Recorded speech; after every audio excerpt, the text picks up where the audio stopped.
Ryan Reynolds here from Mint Mobile with a message for everyone paying big wireless way too much. Please, for the love of everything good in this world, stop. With Mint, you can get premium wireless for just $15 a month. Of course, if you enjoy overpaying, no judgments, but that's weird. Okay, one judgment. Anyway, give it a try at mintmobile.com/switch.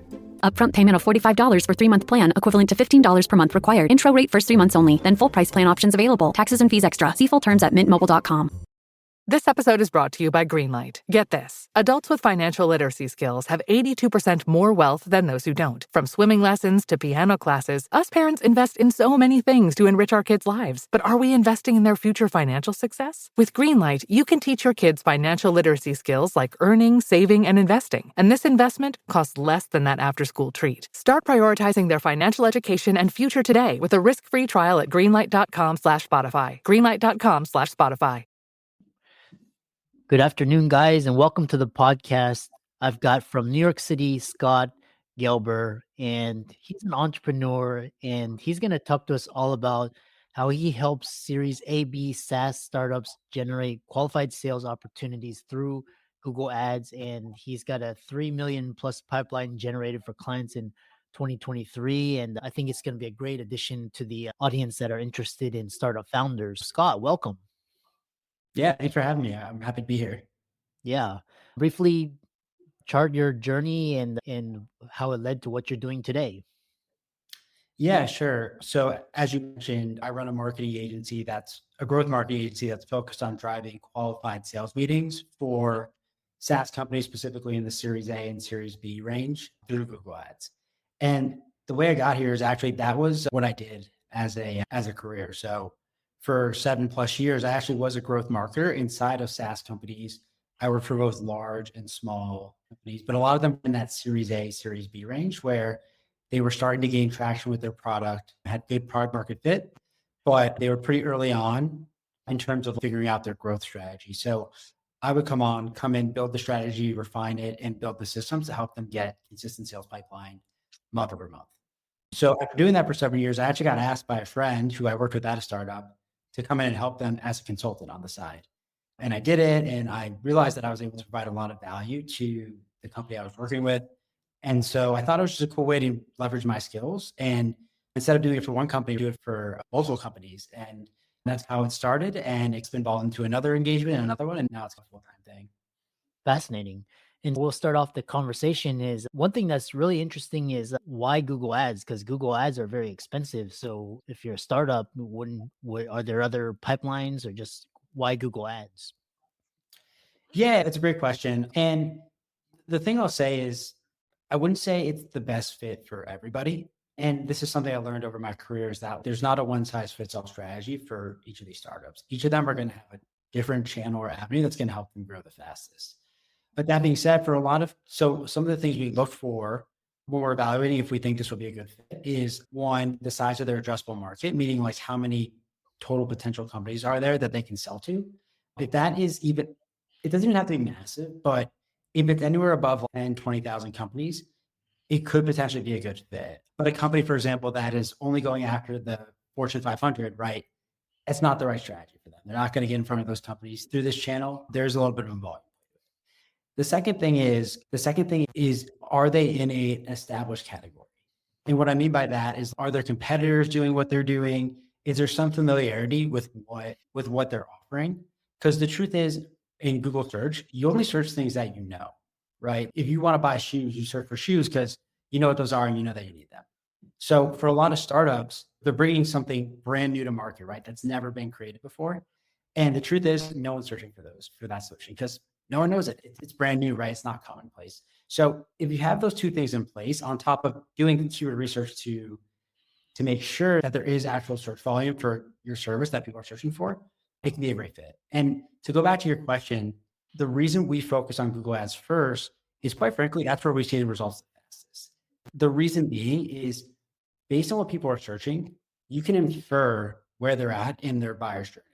So if people are searching for content marketing software on Google, they already know that content marketing software exists. They're already starting to evaluate different vendors. They're already very far down the funnel, right? So what we've seen is if we can very actively target these bottom of funnel potential customers, they convert a lot faster. And with other advertising channels, I think they're all great. I don't have anything against any of them. They just take more time. If you think about LinkedIn is a great channel because you can target people by companies and job titles, but we can't infer where they're at in the funnel. So we could be talking to someone who has never heard of your company. We can be advertising who's never heard of your company, someone who has never even heard of the solution that you're offering. So it takes a lot more time to educate them and get them to a point where they're at that stage where they're ready to evaluate a solution. So that's why we start with Google Ads. It's where we see the biggest impact quickest. And then from there, we can build out a more cohesive strategy. Interesting. Yeah. And for the startup founders there's always this dilemma because you only have a certain amount of runway. And so you want to make sure that your ad spend is getting a ROI. You talk about how to save thousands in wasted spend on Google Ads. What are the biggest mistake B2B companies are making with Google Ads? Yeah. So there's a few things. The first is the keywords that people are bidding on. As I mentioned, what we do as a strategy is we bid on high intent keywords that indicate that someone is actually looking for your solution. So in the software space, keywords that have the words project management software, project management tool, project management platform, right? These people are indicating that they're looking for software. What we see a lot of times is people will bid on the word project management, right? And that has no intention that someone is looking for software. That can mean a host of different things, right? Someone can be looking up what is project management, how to do project management, what are best practices. They're not necessarily, we can't say with confidence that they're actually looking for a software solution. So more often than not, that's where people start and they end up wasting a lot of money because those people just aren't ready to convert. So that's the first thing. The second thing I'd say is the way that companies are measuring and tracking success. We work specifically with B2B companies, and with B2B businesses, it's all about getting in front of the right ideal customers, right? To sell. If someone's not a good fit for your service, you're not going to sell them regardless of how great of a salesman you are. So the metric they should be focused on is one, the number of qualified leads they generate, and two, how many of those leads from Google Ads actually schedule demos with their team and then become customers, right? So what we do is we measure based on the bottom of based more down the funnel, right? And we try to optimize based on which keywords bring quality leads. We do that mostly by most of our customers use HubSpot, and it's a great tool to be able to see who is converting. But what a lot of people do is they don't have that integration. They just see in the Google Ads account the number of leads.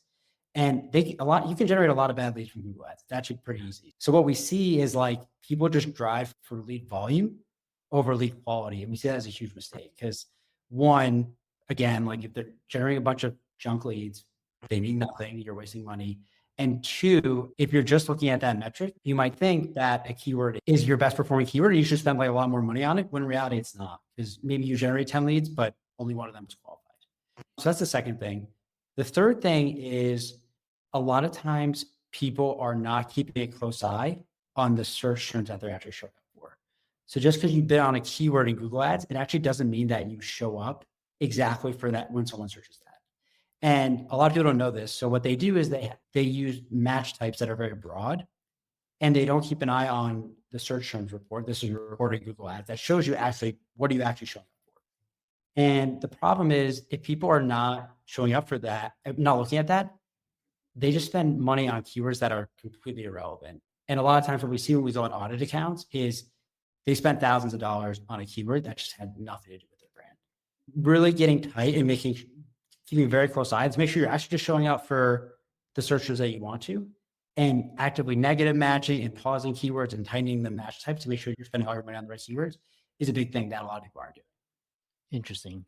And then in that light, we talked about mistakes to avoid. So how do you help companies create Google Ads strategy that actually generates revenue? Yeah. Again, the big thing for us is trying to make sure that we are consistently generating qualified sales opportunities. And what that means is someone who fits your ideal customer profile, takes a demo with your team, has a good conversation, is now in your sales pipeline. After that, it's a little out of our hands, right? We're not the salespeople. So our theory is if we can drive towards that metric and get you consistent leads there, that's going to be what makes this a predictable revenue generation channel. And the way we do that is a few things. So the first thing is, again, setting up that tracking, typically using HubSpot, to make sure that we have that in place. So when we do start producing results, we can clearly show you, okay, here are the keywords that actually have consistently generated the right people, right? And have consistently gotten you demos, not just conversions. That's the first thing. The second thing is doing the keyword research, like I mentioned, really making sure that we can see very clearly. This is one of the really nice things about Google Ads is you can have a good guess ahead of time if it's going to be successful because you can do the research. So we're going to research and try to see, okay, are there keywords, those high intent keywords that indicate that someone is actually looking for your service? And we're going to show you the search volume there. So a lot of times with our clients, we'll see thousands of monthly searches of people exactly searching for their software. So that's the first thing, right? Focusing on high intent keywords. The second thing there also is we want to get as specific as possible with the keywords. So a lot of times people think just because a keyword has a lot of volume, it's the best keyword to bid on, which isn't actually true. What we found is that the keywords actually have a little bit less search volume, but are like really specific to your offering, usually bringing the most qualified. We have a customer that they were in estate planning software, and the keyword estate planning software got a lot more search volume than the keyword estate planning software for financial advisors. The financial advisors were their number one ideal customer. So while estate planning software brought in a lot more conversions, a lot of them were the wrong people. Whereas this lesser volume keyword brought in a lot of the right people. And it actually ended up being a more effective keyword in terms of driving sales meetings. So that's the other thing too, just getting really honest and specific to make sure that we feel confident that these keywords are going to actually generate results. From there, it's setting it up. And again, like making sure your match types are tight and making sure that you're actually spending your money on the search terms. And then once we've gone live, the key thing again is monitoring that metric of who is coming in and then optimizing based on that. What we have found is that a lot of times you've probably heard of like the 80-20 principle, like 20% of something generates 80% of the results. We find that a lot in Google Ads. And what's interesting is sometimes people are bidding on like 30, 40, sometimes even 100 keywords. And when you pull this data, a lot of times there's a handful that actually are consistently driving the right people, like less than 5. Sometimes it's 1. So we want to just constantly be looking at that data and cutting everything that's not working and just really figuring out how to maximize and improve the conversion rate from things that are. Those are some of the key things that really help people avoid those mistakes that I mentioned and really make this a revenue generating channel. Yeah. And it's all about finding the right keywords to advertise on what you described and generating more quality over quantity and 2xing your sales pipeline. And talk about a little bit about your process, how you help clients, because you talk about gaining access to systems and setting up conversion trafficking and how, so clients that are interested, they may want to raise more and use your process. How do you approach it? Yeah. So the first thing we do again is the first thing we actually do before I even start with someone is audit their account. If they don't have it set up. If they don't have it set up yet, do some prior keyword research. If they do have it set up, I audit the account. And the reason I do that is 2 reasons. One is just to provide value, but 2 is honestly, I want to understand if I can help them. And sometimes you can't. Like sometimes you can see ahead of time that it's not going to work out, or maybe they're actually doing everything right. And for whatever reason, like there's nothing I would do that was different. So that's the first thing we do is really try to identify the gaps. The second thing then is when you start working with us, that first week, we're going to give you a questionnaire. We're going to really try to understand your business. My belief is it's actually more important to really understand the market and the business and the messaging than it is to understand the mechanics of Google Ads. Actually, like that, to me, that is what makes us successful. Is like we actually really just try to understand your business and make sure we're bringing in the right people and the messaging aligns with what people are looking for. So we're going to really dig deep in that in the first couple of weeks. We're going to set up your tracking in Google Tag Manager to make sure your conversion tracking set up in Google Ads and HubSpot and Google Analytics 4 if you want that. Again, this kind of sets the foundation to actually be able to report on data and make those optimizations. In week 2, we're going to build out that strategy where we're going to write out, here are the keywords we want to bid on and their search volumes.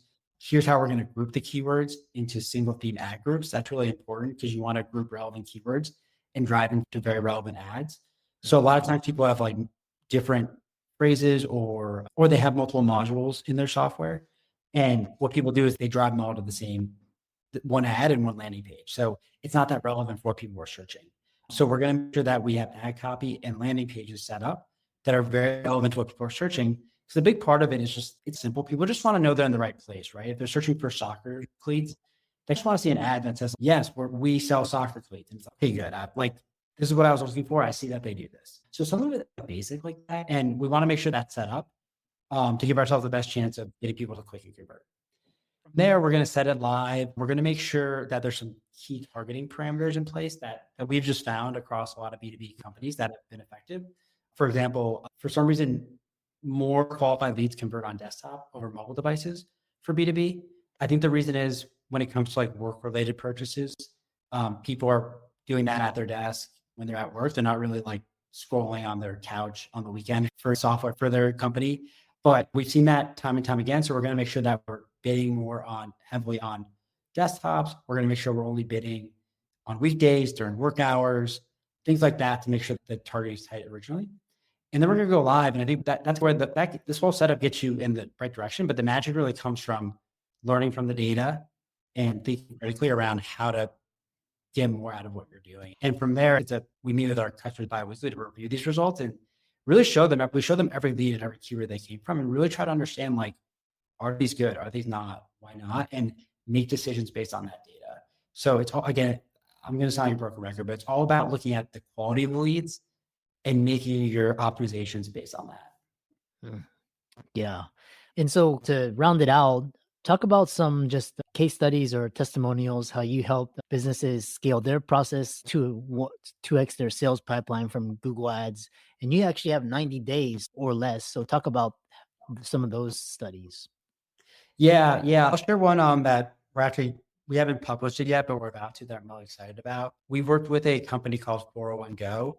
They're a financial services tech company. They have a cost-effective software to administer and manage 401k plans for small businesses. It's funny, they actually worked with 2 agencies before working with us, and they both were not successful. But the marketing leader there, he saw his competitors spending a lot of money on Google Ads. But he was like, I know there's something here. We're just, for some reason, haven't cracked the code. So the last company they worked with told them they need to spend $20K a month, which is a good amount. And they were only able to really generate 2 to 3 sales meetings in that time. On top of that, they were getting so much click fraud. Like they were able to see it, so many fraudulent clicks. So they were in a really tough spot. So what we did is we worked with them. We lowered the budget a lot because my belief is I don't want you to, there's a certain limit you need to spend, but I don't want you to waste. I want to first prove it out for you. And then when we got into a good motion where we feel like we understand things less than accelerate, we feel confident. So we cut the budget by all the way to $5K. And in a very short period of time, we were able to get them roughly 5 to 6 sales meetings a month. So that's a double increase in what they were seeing with the other agency and with a quarter of the budget. And I think the key things there were just really, again, getting back to basics. They weren't really doing the principles that we said, which were like being very tight with their keyword match types. They were doing a broad match type. So they were showing up for all types of searches that had nothing to do with their business. They were bidding heavily on mobile devices, which again, we have found very often does not lead to qualified decision makers in businesses. And they were bidding so there's different networks you can bid on Google. There's there's the search network, and then there's this thing called Google Search Partners. Google Search Partners has always been a waste of money. I don't know why it is. It's just every company we ever, it's a big waste of money. They were doing that. So they were doing a lot of these fundamentals that we knew could be fixed. And once we just tightened everything up, that's where the results started happening. And on top of that, their click fraud went down immensely. And we didn't really do anything magical. We just stuck to the principles that we've known to really focus again on making sure we get in front of the right people and focus on quality over quantity. In 4 months, we generated 37 qualified sales meetings for them. It's just a really nice story because they tried a lot of things and then maybe almost lost hope a little bit. And we were able to crack the code to get them really meaningful results from the channel. Excellent. How can people contact you and check out your business and follow you and reach out to you? Yeah. So if this sounds interesting to anyone listening, we do offer free Google Ads audits. So if you want one of those, you can just visit my website, go to srgmarketing.co, and you request time with me and we can do that for free. On top of that, I'm writing a lot on LinkedIn around these best practices. So you can just follow me. My name is Scott Gelber, and I'm sharing a bunch of content there as well that could be valuable. Yeah. Excellent. Thanks so much for coming on, and I really enjoyed the conversation. All right. Thanks, Chris. I appreciate it.